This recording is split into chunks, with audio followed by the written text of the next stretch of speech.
빵은 당뇨 환자의 적입니다. 과연 그럴까요? 빵이 당뇨에 치명적이라면 빵을 주식으로 먹는 서양인들은 전부 당뇨에 걸려야 할 텐데 실제로는 그렇지 않습니다. 오히려 빵을 간식으로 먹는 우리나라의 당뇨 발병률이 더욱 높기까지 하죠. 과연 왜 그런 걸까요? 또 당뇨 환자분들 중에 다른 무엇보다도 빵 참는 게 제일 힘드신 분들 있으시죠? 오늘 푸드테라피에서 당뇨 환자에게 빵이 정말로 나쁜 것인지, 어떻게 먹으면 좋은 것인지를 알려드릴 테니 두 눈 크게 뜨고 집중해 주세요. 앞서 빵이 주식인 서양인들에게 빵이 당뇨에 미치는 영향은 생각보다 적다는 것 말씀드렸죠. 그 이유를 설명해 드리겠습니다. 여러분, 빵하면 어떤 이미지가 떠오르시나요? 부드럽고 달콤하고 보들보들한 식감의 기름진 빵이 머릿속에 그려지시죠? 그런데 사실 서양에서 주식으로 먹는 빵들은 딱딱하고 거친 식감을 가지고 있고 단맛도 나지 않습니다. 종류에 따라 설탕이나 소금을 넣지 않는 경우도 있지요. 때문에 소화도 느리게 되고 혈당도 천천히 오르는 것입니다. 반면 우리나라에서는 빵을 간식으로 먹기 때문에 부드러우면서 달달한 디저트 같은 느낌을 선호하는 경향이 있습니다. 이런 빵들은 소화가 빠르게 되기 때문에 혈당이 아주 빠른 속도로 오를 수밖에 없는 것입니다. 당뇨 환자분들도 빵을 드시고 싶다면 이런 유럽의 빵 섭취 방식을 따라해 볼 만합니다. 여러분, 이제 아시겠죠? 당뇨인들에게 모든 빵이 나쁜 것이 아닙니다. 단, 이렇게 드셔야 합니다. 본인의 건강 상태에 맞춰 올바른 유형의 빵을 선택하고 섭취량과 먹는 방법 등을 지켜주시면 건강한 식단의 일부가 될 수도 있습니다. 가장 먼저 빵 자체를 혈당에 좀 더 안정적인 종류로 드시는 것이 좋습니다. 정제된 밀가루로 만든 빵은 반드시 피하시는 게 좋고 통곡물을 이용해 만든 빵을 구매해 섭취하시면 좋습니다. 통밀, 호밀, 귀리 등 통곡물로 만든 빵은 그냥 밀가루로 만든 빵보다 섬유질의 함량도 높고 폴리페놀 같은 항산화 성분도 함유되어 있기 때문입니다. 삼성서울병원 당뇨교육실 홈페이지에 올라온 질의에 따르면 호밀빵이나 통밀빵은 소화가 천천히 되기 때문에 흰 밀가루 빵보다 혈당이 천천히 올라간다고 나와 있습니다. 또 미국 농무부와 보건복지부에서 발표한 식생활 가이드라인에 따르면 정제된 곡물은 제한하고 섭취하는 곡류의 절반 이상을 통곡물로 섭취할 것을 권장했습니다. 그런데 이런 통곡물빵을 구매하실 때는 성분표를 반드시 확인하셔야 합니다. 이름만 통밀빵이고 실제로는 그냥 밀가루와 혼합해서 파는 경우도 많기 때문입니다. 여기저기 둘러보며 성분표를 확인해 봤더니 심지어 어떤 곳은 밀가루 함량이 훨씬 높고 통밀은 기분만 낸 제품도 있었습니다.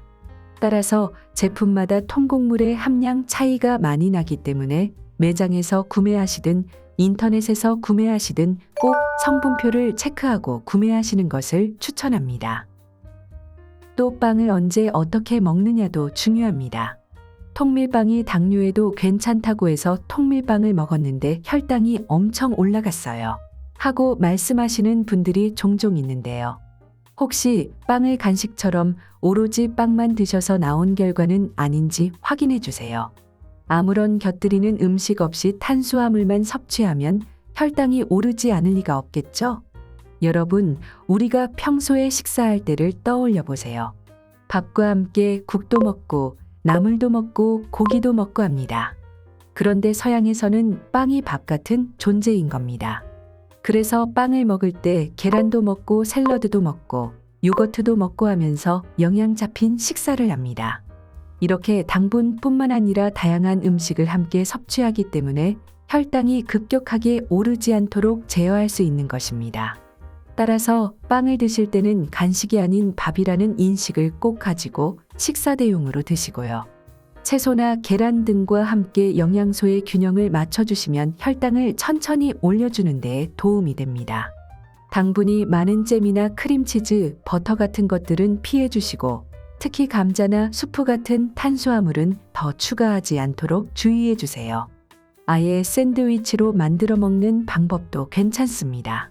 신선한 채소를 가득 넣어 만들면 식이섬유와 비타민 섭취량을 높일 수 있으니 양상추, 토마토, 사과 같은 재료를 함께 넣으면 좋습니다. 또 단백질과 지방의 비율도 맞추기 위해 계란이나 닭가슴살, 올리브 오일 등을 추가해 주시면 맛도 좋고 건강한 한 끼로 딱입니다. 그것보다 더 좋은 것은 채소를 가장 먼저 섭취한 뒤 계란이나 닭가슴살 같은 단백질 그리고 마지막으로 탄수화물인 빵을 먹는 방법이 가장 좋습니다.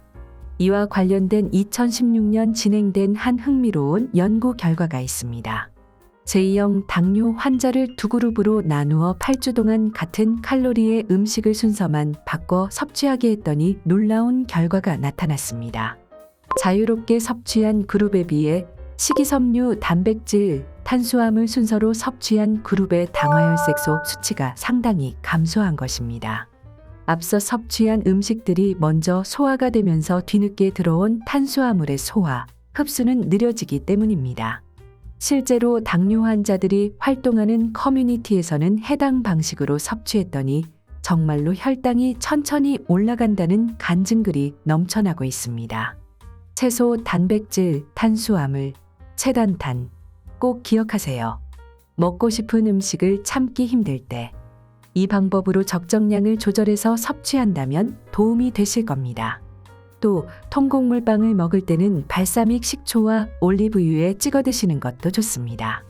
발사믹 식초를 함께 먹으면 식초의 아세트산 성분이 소화되는 속도를 늦춰주기 때문에 혈당의 급격한 상승을 막아줄 수 있기 때문입니다.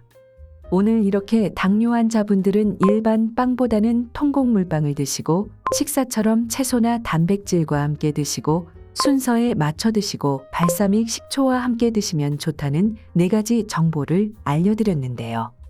그래도 폭신폭신한 빵이 꼭 먹고 싶어서 아쉬우실 분들을 위해 마지막으로 당뇨인들이 손쉽게 직접 만들어 드실 수 있는 빵 레시피도 한 가지 알려드리겠습니다. 밀가루와 설탕은 전혀 들어가지 않고 전자레인지로 금방 만들 수 있으니까 꼭 만들어 드셔보세요. 우선 당근 1개와 사과 반개, 달걀 2개와 아몬드 1컵을 준비합니다. 아몬드는 당질 함량도 낮고 식이섬유가 풍부하기 때문에 당뇨인이 먹어도 좋은 곡물이죠. 밀가루 대신 아몬드 가루가 들어가는 건강한 빵. 바로 만들어 볼까요? 재료를 적당한 크기로 잘라 믹서기에 넣고 한 번에 곱게 갈아주세요. 다 갈아서 완성된 반죽은 전자레인지용 통에 부은 뒤 랩을 씌운 후 터지지 않도록 구멍을 여러 개 뚫어주세요. 전자레인지에 넣고 7에서 8분간 돌리면 완성. 포슬포슬하면서도 당근, 아몬드, 사과의 향과 식감이 느껴져 맛있는 건강빵이 완성된답니다. 오늘은 빵만큼은 포기할 수 없는 분들에게 도움이 될 만한 정보들을 많이 알려드렸습니다. 오늘 알려드린 빵 섭취 방법들을 꼭 기억하시고 맛있고 건강한 식습관을 유지하시면 혈당 관리도 어렵지 않으실 겁니다.